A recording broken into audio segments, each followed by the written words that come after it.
过去的视频曾探究了一些中国边疆的领土争议，讲过蒙古，讲过东北，也讲过唐努乌梁海和库页岛。这些领土争议起源于从19世纪逐渐笼罩清帝国的现代国家转型运动，或者更精确的说，是从传统的天下体制转型为一种对东亚世界相当陌生的起源于欧洲的主权国家体制。其中，除了蒙古、新疆、西藏和台湾等边疆地区之外，长期作为中国属国的朝鲜的归属性问题，也是在19世纪末成为另外一个争议的焦点。或许对站在2024年的人看起来，朝鲜是朝鲜人的朝鲜，这种民族国家主义式的理解已经不证自明。然而，这是近100多年才发展的结果。在这个新系列中，我们将一同探讨一个问题，那就是朝鲜是中国的吗？但是要谈近代朝鲜与中国的关系，不能只看19世纪末的新发展，因为这会导致见树不见林，使得很多关键的历史节点和曲折被因而忽略掉。必须要从长时段的角度去看中朝关系的动态。因此，这一期影片我们来聊一聊朝鲜半岛上第一个强大的王国高句丽与中国的关系。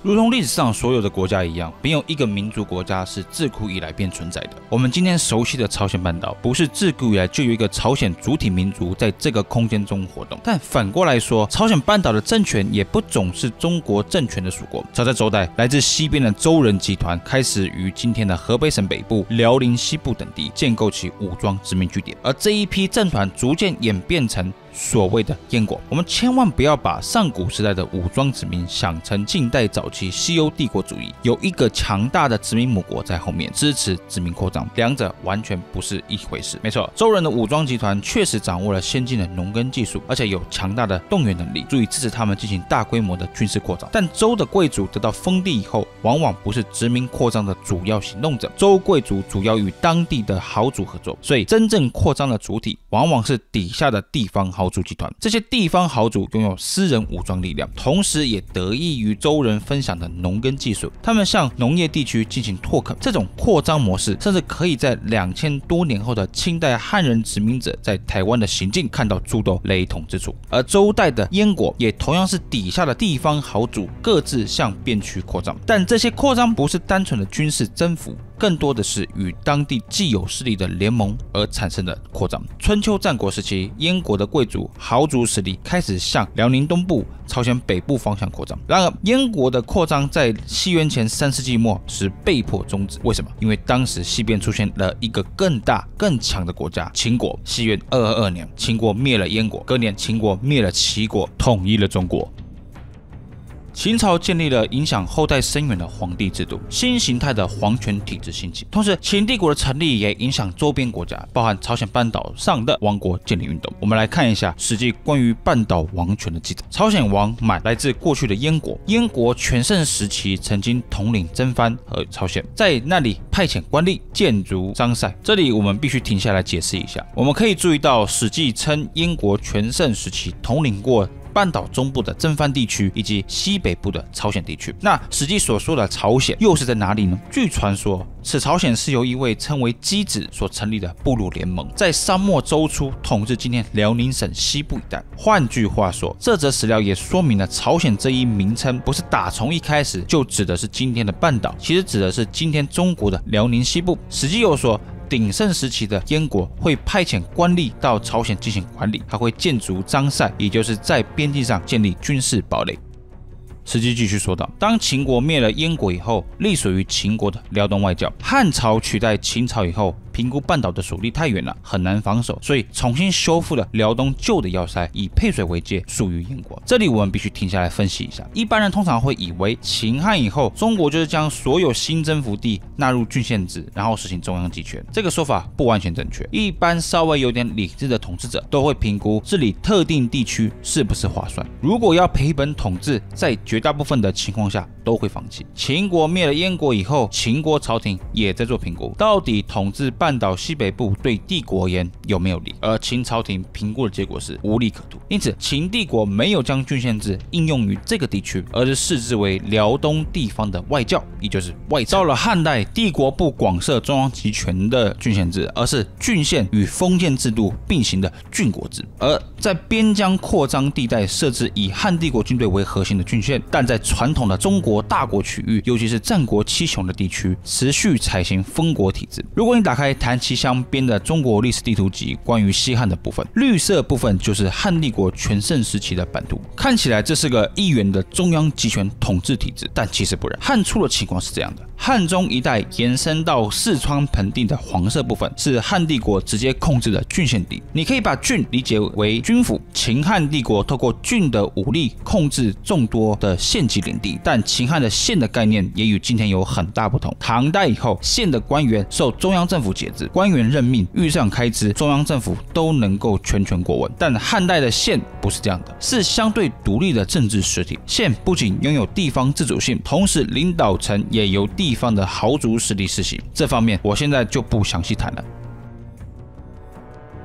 汉初时，帝国的东部继续沿用州的封建制度，以侯国为单位控制辖下的县与国。而我们之前讲过的燕国，以幽州，也就是今天北京一带以及辽东、朝鲜半岛北部为领地，在汉初也是采行封国制度。但你也可以想见，汉帝国不会把燕国国王的位置继续给传统的燕王家，而是封了汉代建国功臣卢绾为新的燕王。上面的人换了，但不代表下面的豪族贵族集团换了，传统的贵族势力仍然在那。他们经过秦末大乱，这时已经决定与汉帝国合作，差别只在汉初的燕国的国界，长安朝廷规定只能到这里的沛水为止，沛水以外就不是燕国领土，而是外臣属国，不直接由燕国控制。但你应该也能想象，帝国中央或燕国中央控制，不代表地方豪族也会乖乖留在国境内。这些长安朝廷明确表示非帝国领土的东夷之地，往后就成为地方豪族扩张的前线。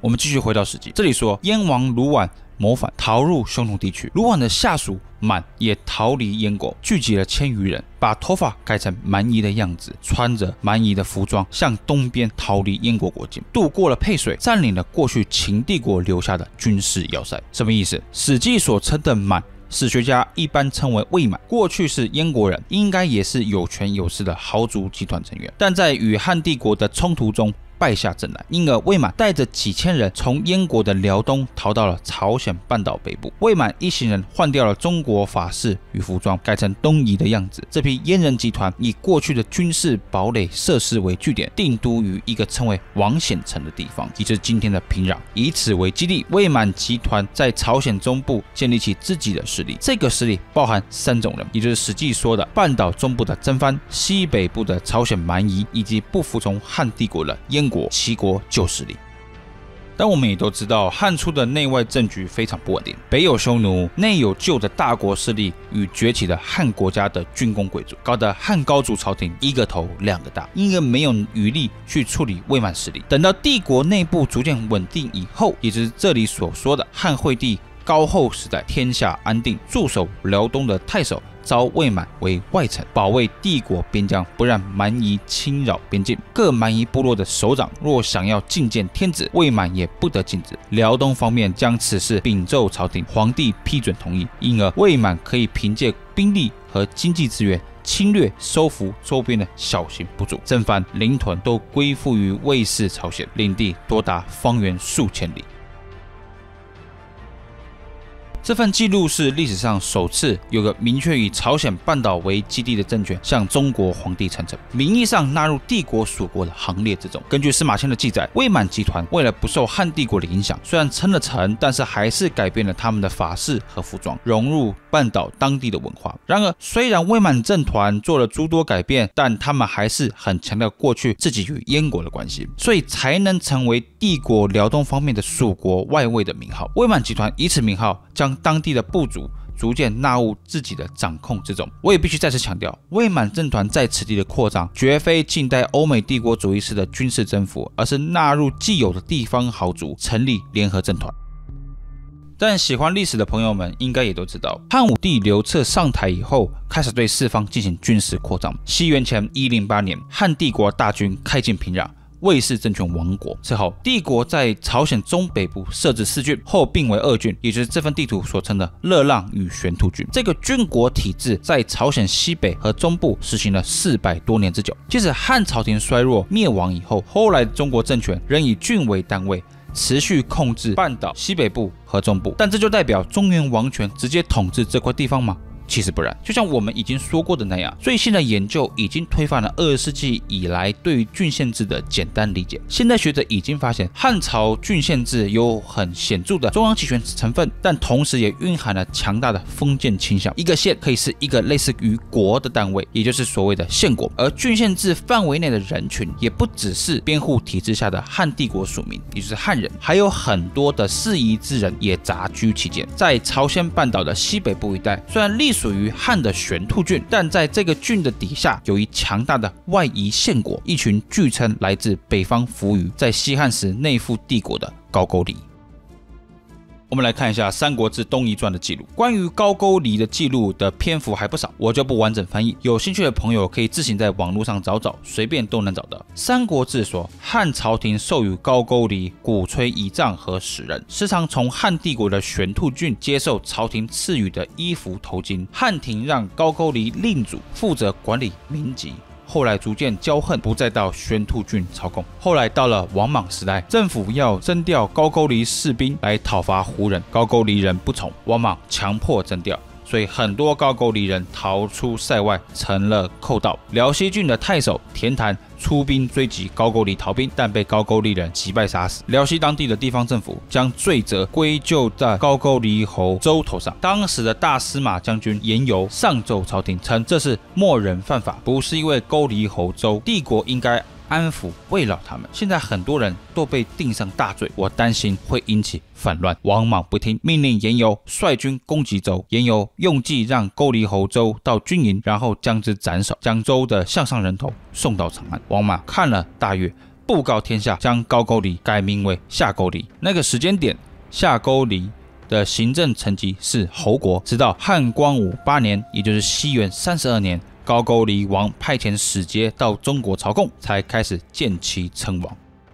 这段描述已经清楚地勾勒出汉帝国与高句丽的关系。最早，汉廷称呼高句丽的首长为令，也就是汉代郡国体制下对官员的称呼，如县令的令。这也就是我们前面所说的，汉朝的县也可以是个国。高句丽显然一开始是外夷朝贡的县国，他们跟我们前面所说的魏满政权还不同。魏满是外夷属国，而高句丽是郡县制度下面的县国。因为高句丽的县国身份，汉廷固定会赐予礼仪器具，估计还会有其他礼物。但高句丽是属于汉的郡国体制中的外夷，由辽东的玄兔郡管辖，因而高句丽的首长被称为令。高句丽在汉郡国体制的位置，其实很类似于元代以后西南地区的土司制度。朝廷承认当地部族政权的统治地位，并授予官爵，名义上是在郡县或郡国体制下面，但实际上拥有自主性。然而，这个作为县侯国等级的高句丽，到了东汉初年时开始称王。根据《三国志》的记载，高句丽首长称王一事，显然也是得到光武帝朝廷的承认与册封。东汉之所以承认高句丽首长为王，应该是与东汉新的国策有关。事实上，东汉朝廷册封了诸多外夷首长为王，因为从光武帝开始，朝廷便推出省边郡的政策。当时汉帝国已经清楚意识到边境不断的扩张、设置郡县所带来的危机，尤其是统治成本的大幅攀高。因此，汉光武帝改采内缩的边郡国策，大幅删减边郡的郡县政府，其中包含高句丽隶属的玄兔郡也向内缩，守备范围离开了朝鲜半岛的西北部。但我们应该能了解到，帝国中央政府退缩不代表地方势力退缩。在清代，北京明确不希望汉人势力跨出藩界，但闽南和客家的殖民集团依然继续跨出藩界，侵蚀生藩地。这在东汉时代亦若是。省边郡只意味着帝国退出边境管理，但地方上有钱有势的豪族依然能向外延伸，这是中国汉人扩张的重要特色，不是单方面依赖帝国扩张，而是地方豪族为主体。帝国势力退缩以后，半岛北部的最大势力不是高句丽政团，而是来自辽东的汉人豪族。往后于东汉末年，半独立的辽东势力公孙氏当是其中的佼佼者。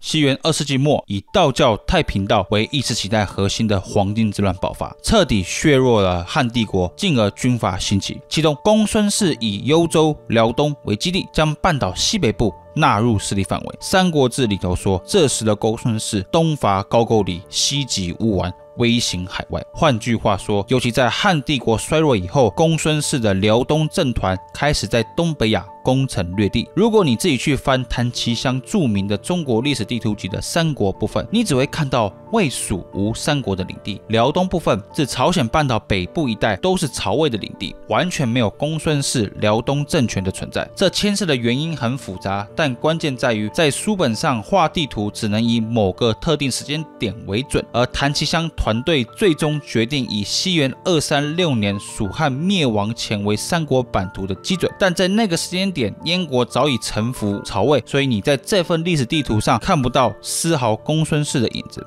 但其实他们在东汉末年的势力非常强大，曹操终其一生都没能真正控制辽东。所以从东汉末年起，一向自主性很强的高句丽政团开始抵抗公孙氏的势力，但在多次的军事冲突以后，最终还是向辽东称臣。然而螳螂捕蝉，黄雀在后，随着中原地区的政治势力整合在曹魏大旗之下，曹魏也开始将政治与军事触角延伸到燕国。西元238年，大将军司马懿率领大军灭了公孙氏的燕国。西元239年，长期与燕国有政治经济关系的日本北九州政团女王国的卑弥呼女王被曹魏封为亲魏国王。要知道，这些汉人统治者都不是吃饱了撑着没事干，兴趣是到处扩张，不是的。相反，正是因为这个地方有利可图，才会大动干戈。尤其在东北亚海域，海洋贸易逐渐兴起，此处有着巨大的财富，所以公孙氏曹魏才会如此急迫的想要控制这块区域。曹魏与倭国的结盟有两层意义：一是曹魏与倭国政团在政治与经济方面的结盟；二是曹魏准备向逐渐兴起的高句丽政团动武了，企图真正控制住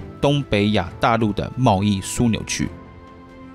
西元244年，曹魏大军讨伐高句丽，令其臣服。246年，曹魏大军开进朝鲜半岛的南部，与当地的政权发生交战，结果是魏帝国大获全胜。然而，如我们之前所说的，帝国中央与地方时常是不同调的。就算帝国能在军事上征服这些地区，也不代表他们的郡县政府有能力或意愿统治朝鲜半岛。当时的情况是，朝鲜半岛与日本列岛纷纷兴起建国运动，高句丽、百济、新罗与倭国都在这时期成立。不同于西汉与新莽时代，曹魏时期已经很难对当地进行直接管理。虽然魏帝国花巨资打下高句丽，但依然得依赖高句丽政团首长来进行统治。然而，西元4世纪开始，新的不确定因素再次出现，中国陷入长期的政治动荡，五胡乱华的爆发促使晋帝国瓦解。早就长期生活于中国境内与塞外的胡族政团纷纷在华北建国。这个地图画的是西晋朝五胡杂居的状态，我们可以看到辽东与今天河北北部以及甘肃北部一带分布了大量的鲜卑移民，甘肃中部与山西省则有大量的匈奴部族民，而在甘肃南部与陕西乃至四川盆地北部则有羌人与氐人移民。如果你从现代国族主义观念来理解的话，你会感觉这是边疆少数民族入侵汉地，但其实不然。内亚部族民内迁到中国边疆是个长期趋势，这些人到了西晋时代可能都住在中国北方几百年了，到底谁是原住民少数民族还很难说。这些内亚移民到了魏晋时代更大规模的迁入中国，中国政权也表示欢迎，因为中国也招募他们进入军队之中。我这里不详细谈五胡乱华的起因与经过了，有兴趣的话可以去看台大历史系甘怀真老师的线上课程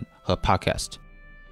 五胡乱华以后，中国北方陷入分裂，而此时高句丽政团再次脱离。西元313年，高句丽攻下原本汉四郡的最后一郡乐浪郡，成为半岛西北部的最强势力。但之所以高句丽政团没能向西征服辽西与河北，是因为这一地带被胡族政团牢牢把持，尤其是在辽东建立燕国的鲜卑慕容政团，成功的挡住了高句丽的西进。然而，这不代表高句丽就从此与中国政权失去了册封关系。相反，五胡乱华以后，高句丽政团更积极的与中国南北的政权建立政治关系。慕容的燕国与后来统一北方的北魏都多次册封高句丽王，并有使节来往。此外，高句丽也派使节到南朝去称臣。这些频繁的互动不是代表高句丽奴性很强，相反的，他们是在利用不同的中国政权赐给他们的名号，来进一步强化自己相对于半岛上其他政权的优越地位与政治关系。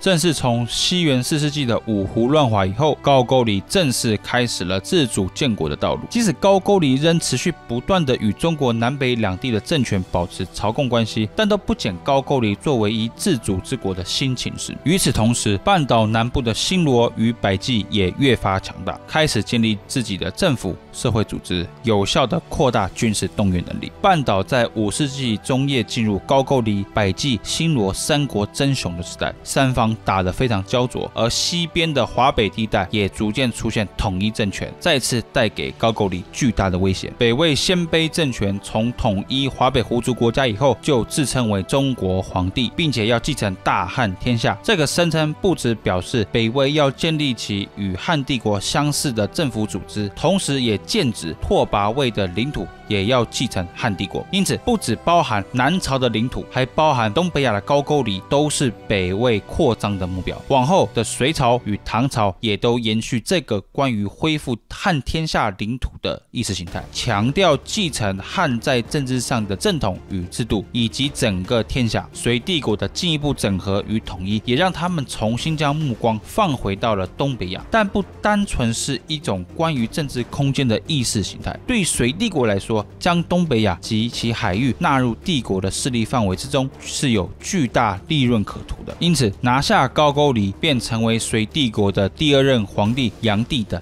主要目标。征服行动再次展开。上一期视频谈了今天朝鲜半岛的高句丽政权如何一步步的成为汉帝国郡国体制下的县国，又如何一步步的在五胡乱华时期脱离中国，成为自主之国。但随着隋朝的再次统一，中国与朝鲜半岛政权的情势又出现新的紧张。这一期视频我们来聊一聊中国与朝鲜政权在隋唐直到元代之间将近800年间的分分合合。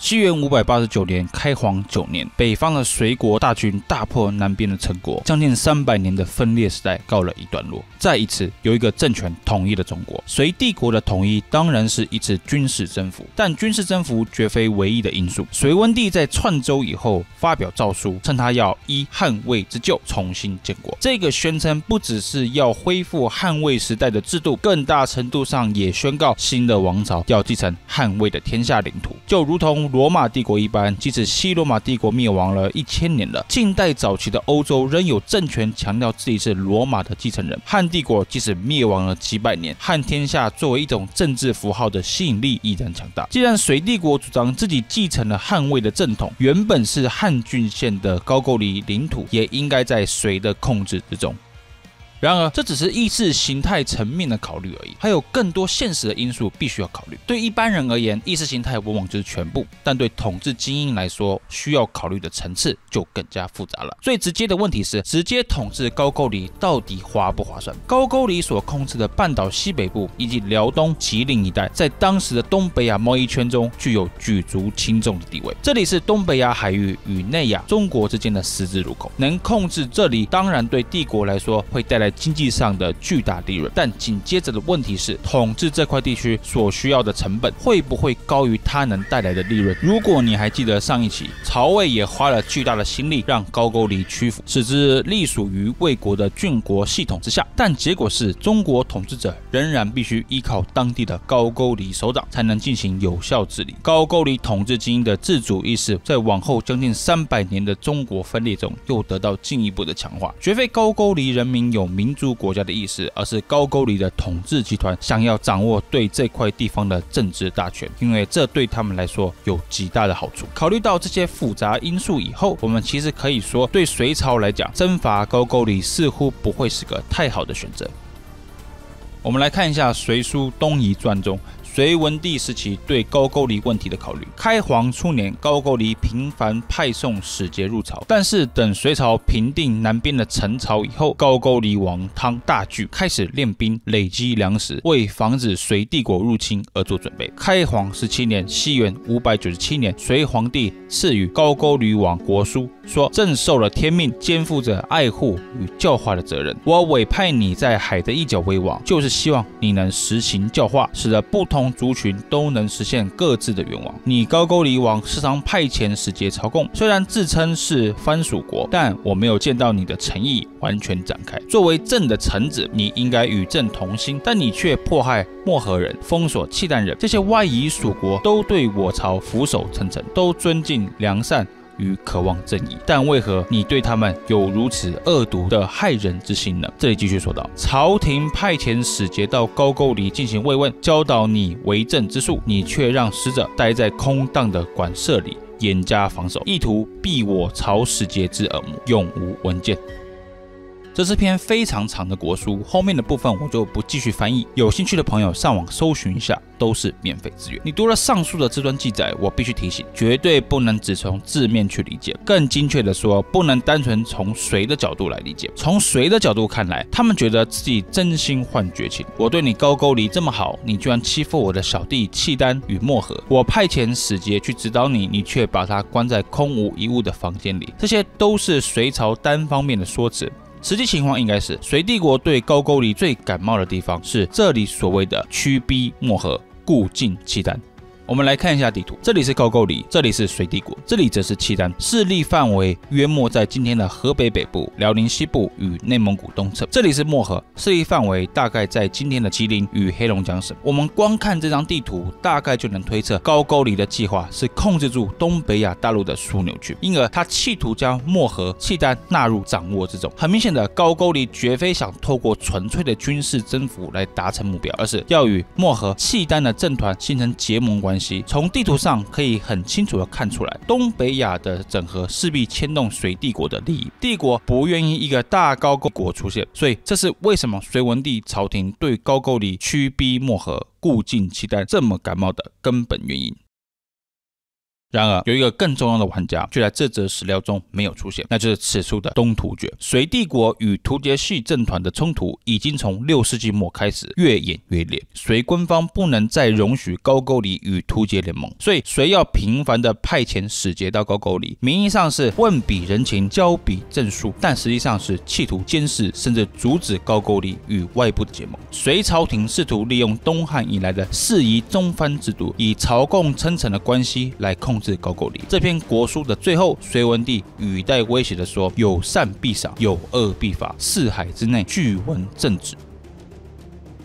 然而，隔年的598年，高句丽不演了，联合漠河侵略辽西，隋文帝发兵讨伐高句丽。虽然隋军惨败而归，但高句丽方面也是惨胜，逼得高句丽王只能向隋朝廷称臣。然而，面对东北亚贸易圈如此庞大的利益，隋帝国不愿意放弃，高句丽显然也不愿意。隋帝国的首要目标当然是打击东突厥联盟，最终花费了20多年的光阴，总算逼迫东突厥向隋称臣。然而，在大业3年，也就是西元607年，隋炀帝北巡突厥领地时，意外发现高句丽使臣也在场。就像我们之前前所说的，隋帝国最不愿意看到高句丽与东突厥联合起来，因为这会直接威胁到帝国的北方防线。发现高句丽使臣在突厥一事，对炀帝而言是可忍孰不可忍，因而在611年发兵讨伐高句丽，而也是这场战争直接将隋帝国拖入战争与经济的深渊之中。没过多久，隋帝国内部就陷入动乱，才会有陇西李氏在618年建立唐朝。有些人或许会幻想，这个以关陇集团为核心的新政府上台以后，或许会对高句丽的政策有所变化。但纵观古今，政治从来不会因为政权变化而变化，因为一个地区的政治问题、社会经济结构是固定的，新的政权也必须面对旧的结构问题。当时在意识形态层面上，李唐也自居中国皇帝，继承的是汉魏的天下。但就现实的地缘政治来说，李唐面对的依然是北方强大的突厥联盟，而高句丽也持续在与东突厥眉来眼去，甚至联合漠河、契丹，企图控制住中国河北一带。更有甚者，西元7世纪开始，高句丽开始进行一连串吞并半岛南部的行动，尤其是联合百济侵略新罗。这一连串结构性因素都迫使唐帝国必须处理高句丽。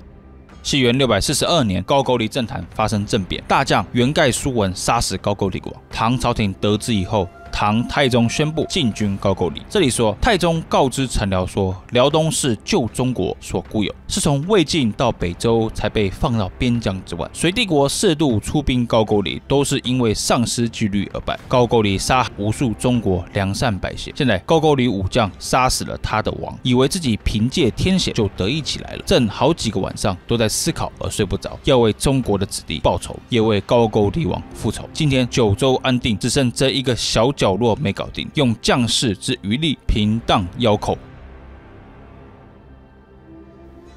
然而，唐太宗也没能避免隋军曾遭遇过的灾难，唐军铩羽而归。直到太宗的儿子高宗时代，高句丽内部再度出现激烈战争。西元668年，唐与南边的新罗组成联军，先灭了百济，再以南北夹攻之势灭了高句丽。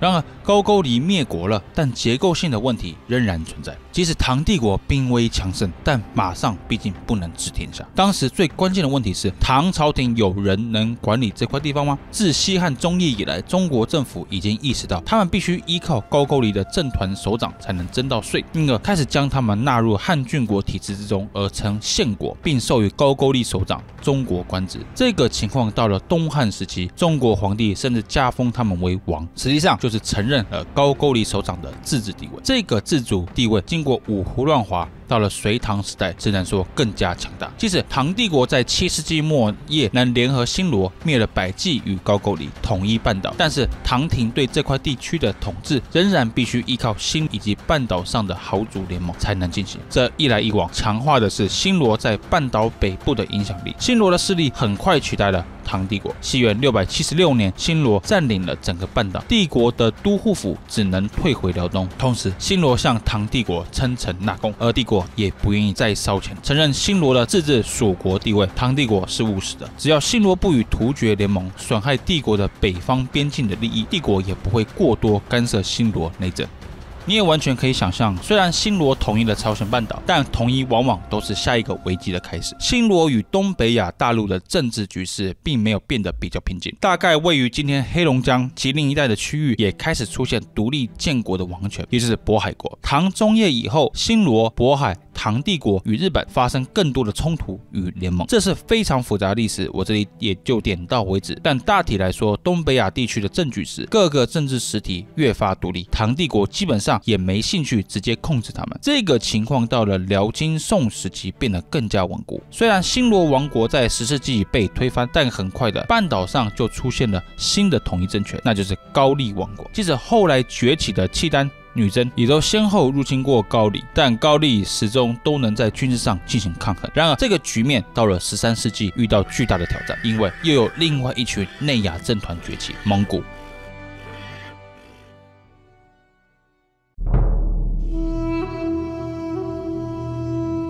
1231年，大蒙古国大将沙里塔率军侵略不愿屈服蒙古的高丽国。这场战役相当血腥，蒙古的辽东部队遭遇高丽军团强烈的抵抗，蒙古前前后后发动了9次侵略战争，朝鲜半岛与东北亚大陆死伤无数。直到1257年的第9次侵略战争以后，实质控制高丽国王政的五人集团崔氏倒台，同时高丽高宗也去世，忽必烈护送高丽世子王舔回国即位，才在高丽建立了亲蒙古政权，正式确认了高丽与蒙古的藩属关系。也是从这时候开始，蒙古的政治触角正式深入高丽国内。1258年，一批位于今天北朝鲜咸镜南道一带的高丽将领叛变，将城池献给了蒙古。蒙古在此地建立双城总管府，由亲蒙古的赵氏家族进行直接统治。但以南的地区，也就是高丽王国，蒙古没能实行实质控管。我们来看一下这张地图，黄色的部分就是由亲蒙古的赵氏家族控制的双城总管府，左边这个咖啡色的部分，则是1269年叛降蒙古的另一批领地，元代官方称之为东宁府，其中包含高丽王国的西京，也就是今天的平壤，也都受蒙古直接统治。以南的部分才是高丽王国能直接控制的区域，但是蒙古也在这一部分设置达鲁花赤，也就是蒙古文中的掌印者提调的意思，你可以理解为大蒙古国派去高丽的党代表。但这个制度一直不稳定，高丽国的统治精英一直试图抵抗达鲁花赤，甚至还有杀死达鲁花赤的事件。然而高丽元宗一朝，达鲁花赤在半岛上的统治权威得到进一步的强化，高丽王权正在逐步的被蒙古侵蚀。元宗在1274年去世以后，其子也就是往后的高丽忠烈王即位，迎娶了忽必烈的女儿为妻，从此高丽王又多了一元帝国的身份，驸马高丽国王，正式成为元帝国的臣子。当时蒙古国正在研议将高丽彻底纳入郡县系统之中。1268年时，蒙古枢密院讨论再次出兵高丽。在会议中，当时一位在蒙古国享有举足轻重影响力的汉人马亨称，高丽本来就是周代箕子的封地，汉晋时代都是郡县。今天高丽虽然来朝贡，但七心难测，最好的办法就是以东征日本为名，派军进驻高丽，可以趁机袭击其国，定为郡县。但是马亨接着又说，现在蒙古帝国的重心不应该在高丽，而是要赶快灭掉南方的宋国，等到平定南宋，如果高丽还有其他的想法，我们那时候再把他们灭掉也不晚。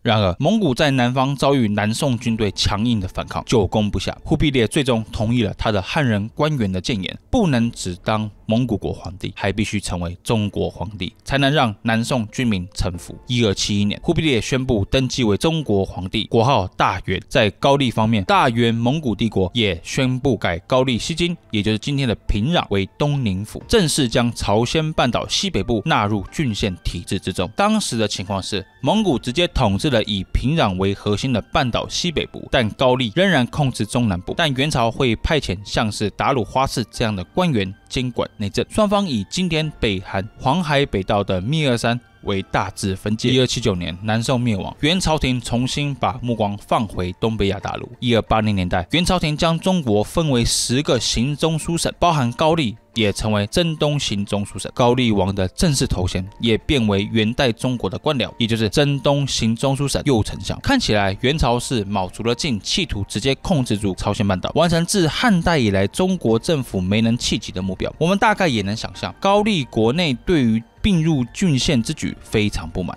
十足抵抗，逼得元帝国内部争辩，是否要进一步将高丽彻底行省化，最终皆无疾而终。我们来看一下当时元朝提的汉人重臣王约的反对理由。高丽距离京师4000里，地级民贫，夷人的风俗根深蒂固，不能与中原比。万一高丽又出了什么乱子，帝国会耗费大量的成本去弭平，绝对不是现实，不如遵守祖宗旧制。元史这段记载最后还说，高丽的人听闻此事，画了王约的肖像，放到祠堂里侍奉，说高丽国祚能不断，都是因为王先生。我不完全清楚为何王约如此反对元帝国将高丽彻底行省化，其中一个可能的原因是，王约曾经出使过高丽，在半岛上待了2年，应该是比较了解高丽的军事情况。而王约后来也到了枢密院，也就是元帝国最高的军事机构担任要职。或许从他收集到的情报来看，打高丽很难。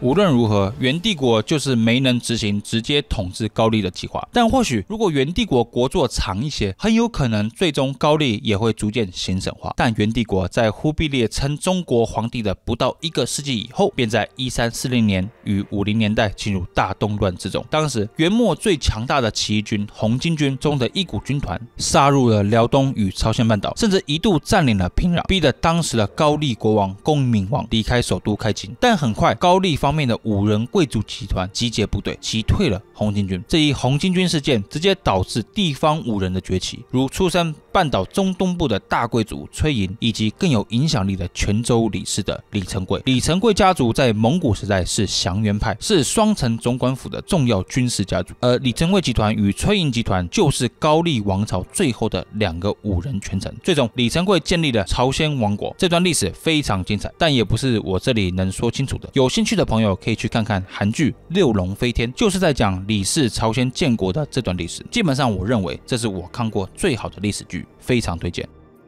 话说回来，红巾军叛乱更使得传统中国领地也陷入动乱之中，使得元帝国权威大幅受损。虽然红巾军运动最终结束了，但几位出身红巾军的将领张士诚、陈友谅以及更重要的朱元璋都成为割据一方的大军阀。最终这股势力由朱元璋集团整合起来。1368年，朱元璋军队将蒙古军逐出中国，成立了明朝。东亚大陆的局势再次进入了新的局面。对于新建立的大明来说，当前最重要的就是稳住北方的防线。若能彻底消灭遁入北亚的蒙古势力，那朱元璋就能更名正言顺地继承中国皇帝的名号。其中能不能控制住辽东与辽西，成为重中之重的战略目标。1370年代，明军向辽东扩张，在今天的辽阳设立了都指挥使司。在这个时间点，曾经臣服于蒙古的高丽王国应该与明帝国保持什么样的关系呢？下一期我们来谈一谈朝鲜半岛是如何成为明清的藩属国，以及这整个属国体制到了近代西方势力过来以后，又遭遇如何的冲击与变化，方才形成我们今天熟悉的中朝关系。敬请期待。上一期影片谈了朝鲜半岛的不同政权与隋唐帝国之间的交锋，也谈了后来建国的高丽王国与蒙古的复杂关系，也是从元代开始企图将高丽纳入新生体系当中。然而，随着蒙古人被朱元璋逐出长城以外，高丽与新建立的明帝国之间的关系就变得十分微妙。这一期我们来谈一谈高丽与后来建国的朝鲜与明清2代中国的关系。到底朝鲜是与中国维持什么样的关系呢？以及朝鲜又是如何在19世纪末20世纪初彻底独立的。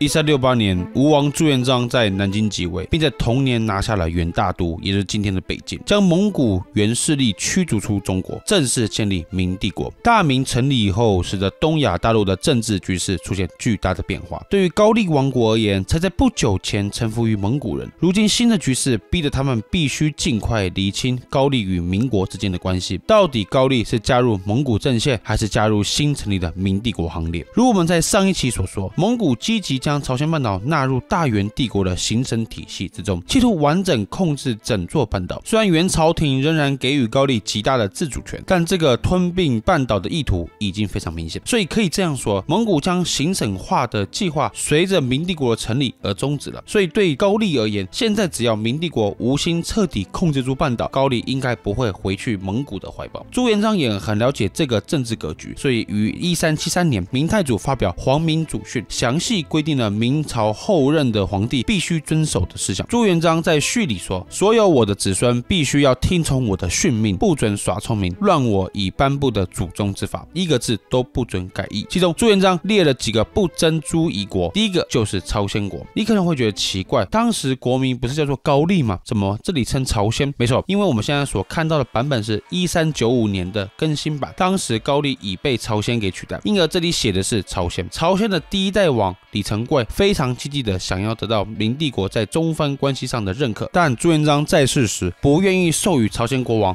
官职与册封，这意味着至少在洪武皇帝时代，明朝廷不只对于将朝鲜纳入行省不感兴趣，甚至也对于明帝国与半岛政权的属国关系也兴趣不大。这个冷冻关系必须要等到朝鲜第3代王李方远时才得到改变。民国与朝鲜的历史有一有趣的相似性，那就是他们的第3代首长都是靠政变登上大位的，在明朝就是朱棣，在朝鲜就是李方远，而这2位首长也都给民国与朝鲜国打下了不可磨灭的统治基础。其中一点就是中藩关系的复兴。不同于朱元璋，明成祖认为当时的中国处于极大的外交危机之中，北有蒙古威胁，西有铁木尔帝国与崛起的中亚国家，而过去南宋建立起的庞大海洋贸易网也没了，中国正在被孤立。因此朱棣决定向4方扩张，其中确定明帝国与朝鲜的关系，不使其成为中国东北边防的隐患，成为重中之重的关键问题。如果新成立的朝鲜与北元蒙古势力联合，那对明帝国而言会是相当大的危机。因此重新确认与朝鲜的关系成了明成祖朝廷重要的政策。1403年，朱棣下令册封朝鲜太宗大王李方远为1等亲王，正式将朝鲜纳入明帝国的中藩之中。这个宗属关系到了16世纪初时，在中宗大王任内，朝鲜更进一步将自己形塑为中国的内府，一直在明帝国疆域内的适宜属国，而非只是疆域外的朝贡国。不是因为中宗大王多热爱中国，而是因为当时朝鲜的倭寇问题乃至西北的女真问题，对朝鲜来说已经越发严峻。朝鲜急于得到中国方面的支持。16世纪末，统一日本的丰臣秀吉准备对半岛动武，丰臣派出了招降使节到朝鲜。朝鲜宣祖大王对日本使节说：“我们诸侯的土地得之于中国天子，非但不可以私下割让。我国自箕子受封以后，历代皆把自己看作是中国内府。汉时置4郡，唐代增加了扶余郡，到了如今的大明，我们的8道郡县皆隶属辽东，衣冠文物一律从中华行使。我们的王用中国赐予的宝物来治理朝鲜事务。如果我们解救了中国的漂流渔民，中国天子赏赐礼物给我们地方官，我们其实就是中国的领土，是中国让我国能治理这块土地。”很显然的，宣祖大王可能只是想避免与日本政权发生直接冲突而已，所以他策略性的拿中国当作挡箭牌。但无论如何，我们都可以注意到，整个16世纪长达100年的时间内，朝鲜作为中国内府，是中国疆域的一部分的说法，持续在朝鲜乃至整个东亚大陆上存在着。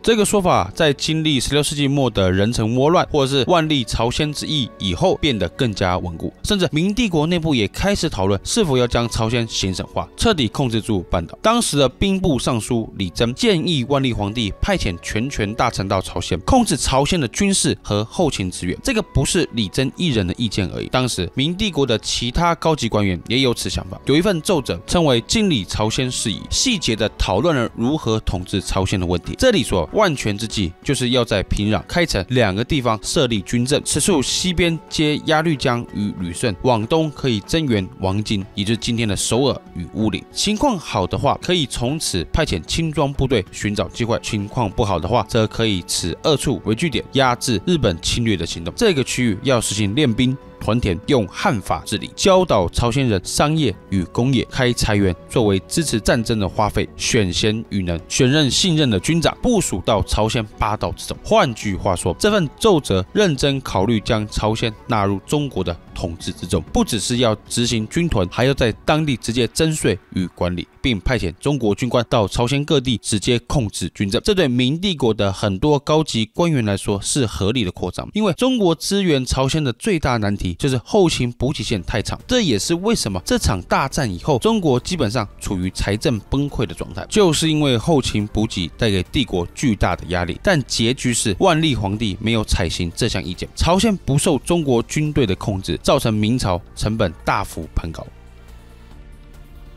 这不是最后一次明朝的高级官员认真考虑并吞朝鲜。当日本退兵以后，随之而来的就是17世纪初的女真满洲威胁。当时中国的政治精英担心朝鲜会配合女真侵略帝国边疆，因此著名的明朝大臣也是利玛窦的好友徐光启上书朝廷，要求派遣大臣直接去监护朝鲜，但万历皇帝同样拒绝了这个要求。然而很快的，明帝国就不再有本钱去讨论要不要吞并朝鲜了，因为在1620年代末期，皇太极领导的大清国开始对半岛发动侵略战争。1637年，朝鲜方面称为丙子胡乱，彻底让朝鲜臣服于满清。同年，皇太极送了一份致告给朝鲜仁祖大王，称我特地派遣使臣送去应告，仍然册封你为朝鲜国王。既然你们现在表现的恭顺，朝廷重新赐予金印和宝册，作为我朝的藩属屏障，代立山河也不改变，立一时的名分，定万年的纲常，天地无法移动，帽子与衣服也不改变。什么意思？意思是过去朝鲜与明帝国中藩关系要改变，改变为大清是朝鲜的宗主国。在这个意义上，我们其实可以说，朝鲜从明帝国内府领土的一部分，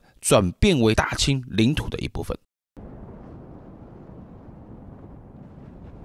미니 줄라기다 투치여 여보충거 내 앞으로 나오니 어여쁘다. 신더 너너허 착하버 기수라쿠 너에게 지난 일을 말하지 않겠다. 비 신이 엄기 이번움비 나는 너와 더불어 앞일을 말하고자 한다. 황은이 망극하옵니다. 어전저 반이 혼잔비 차우야니 왕! 일란 뭐 우연한켈라? 조선의 왕은 309 고두례를 행하라.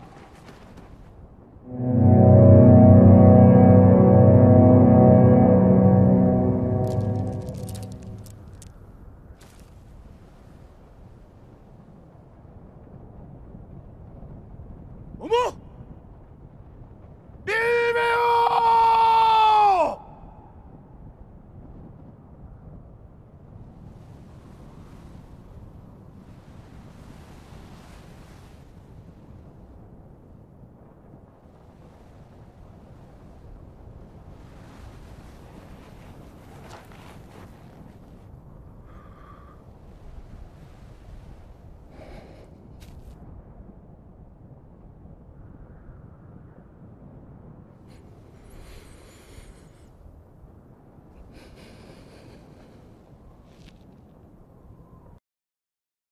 这个作为大清名义上领土一部分的意识显现在两个层面上。第一，传统中国会对各地的天文现象做系统性的记录，但朝鲜半岛很少出现在其中。但是整个有清一带，朝鲜的天文记录持续性的出现在实现书或实现历之中。这不是清朝单方面把朝鲜纳入记录之中。要知道，前几代的天文气象数据不是像今天一样这么好取得，打开手机上了网就能查到世界各地的数据。在前清代时期，必须由各地派员到北京呈报数据。换句话说，在清代，朝鲜是每年都派人到北京汇报各种天文气象数据给清廷，这在明朝时期是不存在的。你去翻明朝的大统历是找不到朝鲜的记录。这个将朝鲜纳入实现历的做法，一直延续到20世纪初1909年才终止。因此，很长一段时间内，清廷与朝鲜当局都承认了朝鲜如同江苏、甘肃、台湾府一般，都是大清领土。更有甚者，朝鲜在中国的地位等同于直省，这点我们可以在清人编的语地图中很清楚的看到。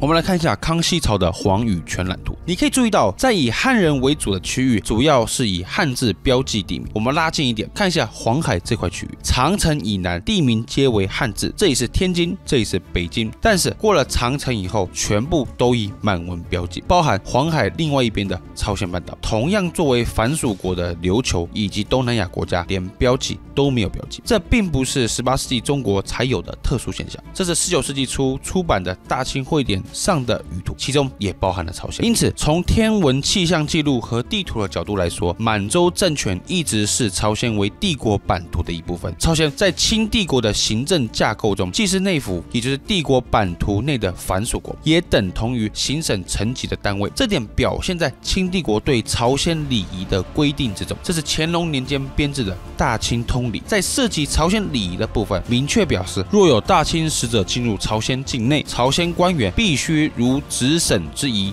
实行跪拜。到底为什么清朝会如此主张朝鲜就是大清领土的一部分呢？一个可能的解释是，由于1637年曾经大军压境朝鲜，逼得朝鲜仁祖大王对皇太极行3跪9叩制，因而主张朝鲜是大清版图的一部分。所以满清在标注朝鲜地名时用的也不是汉字，而是满语。然而有趣的地方也在这里，就是满洲皇帝同时又很清楚朝鲜作为一个自主之国和清朝不曾直接管理过朝鲜的事实，因此康熙年间便已开始的中朝边境谈判持续在进行。这个边境谈判跨越的时间长度非常之长，一直到甲午战争以后，朝鲜彻底独立出中国之际都没停止过。从这个意义上来说，清帝国也很准确地意识到他们其实没有直接控制半岛。关于这部分的学术讨论有很多，这里不详细展开了。就如同台湾的藩地问题一样，清代中国与朝鲜这种看似矛盾重重的关系，在没有强烈外部压力的时候，主权归属问题是无所谓的，统治者更考虑的是统治成本问题。然而，当外部压力出现时，清帝国与朝鲜究竟是何种关系的问题，也越来越急迫的需要来处理。而这个外部压力开始于西方列强来到东亚海域的19世纪中叶。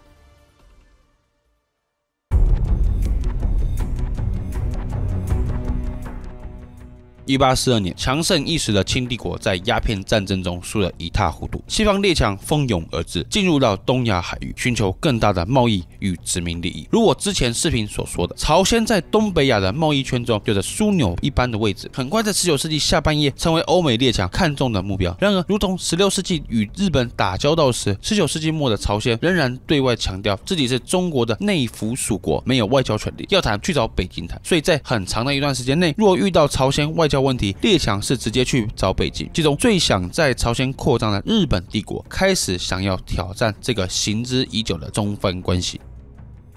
1875年，朝日之间爆发江华岛事件，日本政府派全权公使申有礼到中国，当时实际控制中国外交的是直隶总督兼北洋大臣李鸿章。李鸿章告诉申有礼说，高丽属于中国几千年，谁会不知道？合约上所说的所属邦土，土字指的是中国各直省，此是内地内属。中国政府会对其征税管政事，邦字指高丽诸国，此是外藩外属，收税和政事向来归外藩属国自己经理，历来都是如此，不是我朝开始的。这段对话中所称的合约，指的是中国与日本在1871年签署的中日修好条规，其中第1条规定，往后大清国与大日本国维持良好的关系，与天地一样无穷，而两国的所属邦土也必须以礼相待，不可稍有侵犯越界，才能获得永久安全。所以我们可以理解到，李鸿章此处所解释的是这个第1条中的邦土的意思。邦是像朝鲜这样的外邦属国，土是中国直接控制的领地。李鸿章当时是实质上清帝国中主要处理外交事务的人之一，所以他的话有一定程度的代表性。李鸿章的话透露出2项重要讯息：第一，清廷认为藩属国就是帝国的领土，但更重要的是第2点，虽然是领土，但大清不介入藩属国内部的政事。第2点很重要，因为截至目前为止，清廷还是认为拥有主权不代表要实际控制那块地方。我们要知道，朝日江华岛事件的1875年这个时间点非常关键，因为前一年就是牡丹社事件，日军登陆台湾藩界以外的领土，象征着琉球被日本吞并的起点。所以1875年李鸿章与申有礼的谈话，似乎表示了清帝国没有意思要介入藩属国的内政，这给予了已经在进行并吞琉球的日本帝国而言一个强烈的外交讯号，因此才会有后来1879年的第2次琉球处分，废藩置县，将琉球彻底改为日本冲绳县。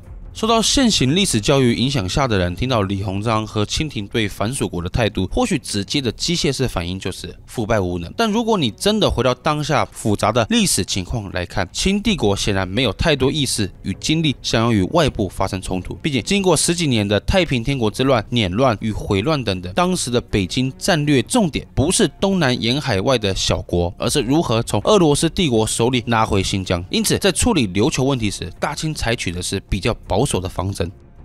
但随着时间进入1880年代，局势产生了很大的变化。大清的经济与财政能力已经得到很好的复苏。这个问题很复杂，不是我这期内容的重点，但我就提供一个数字就好。当时由于各省开始征收厘金，也就是地方关税，需要用到大量的民间银行，也就是票号的服务。在1862年到1874年之间，各省汇往北京的税款平均每年大约是1900万两。然而到了1875年到1893年时，平均每年增至6300万两，增加了3倍有余。要注意，这些票号不是国营的，是民间自营，提供信用服务的私人机构。这些钱增加了3倍，某种程度上也表示当时整体中国经济的复苏。况且1880年代时，新疆问题已经得到解决，帝国花了将近8000万两白银收复新疆，所以在当时帝国已经有余力处理东边沿海的争端。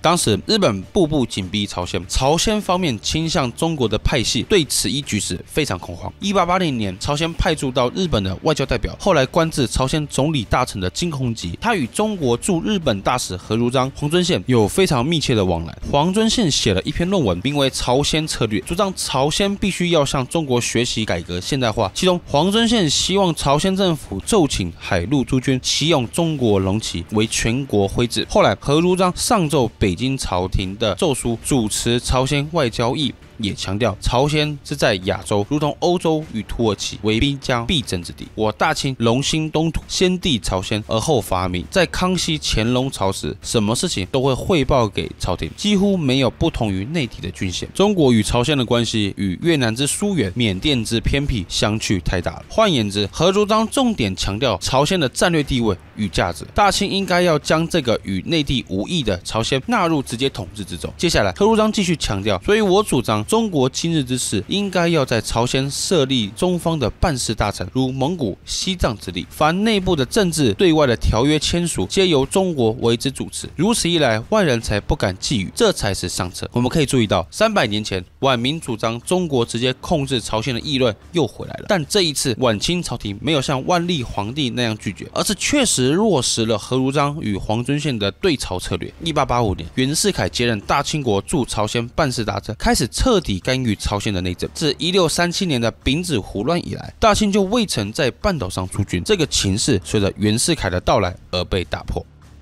但历史总是复杂的发展，不随着特定群体的意志而转变。这时的朝鲜面对3个大国的围攻，中国、日本与俄罗斯，因而不只有亲中派，同时也有亲日派与亲俄派。大清方面的中层官员，尤其是所谓的清流党，眼见亲俄、亲日派在朝鲜国内的发展，认为再不彻底郡县化，朝鲜就会步上越南、琉球的后尘。清流党官员上奏朝廷，要彻底废掉朝鲜国王。但与元朝与明朝一般，大清始终没有很好的机会正式执行郡县化朝鲜的政策。我相信各位也都很清楚结局。日本在1894年时挑战了中国在半岛上的宗主国地位，中国在甲午战争的惨败，直接造成了朝鲜彻底独立出中国。接下来的日本与俄国在半岛上的争雄，于1905年的日俄战争后也告一段落。之后，朝鲜理论上是真正独立的，但现实的情况是，独立后的朝鲜才是奴役的开始。虽然在每个历史时刻底下的人都会觉得自己所处的时代跟过去不一样了，但历史的巨轮仍然无情的循环转动，直到今天。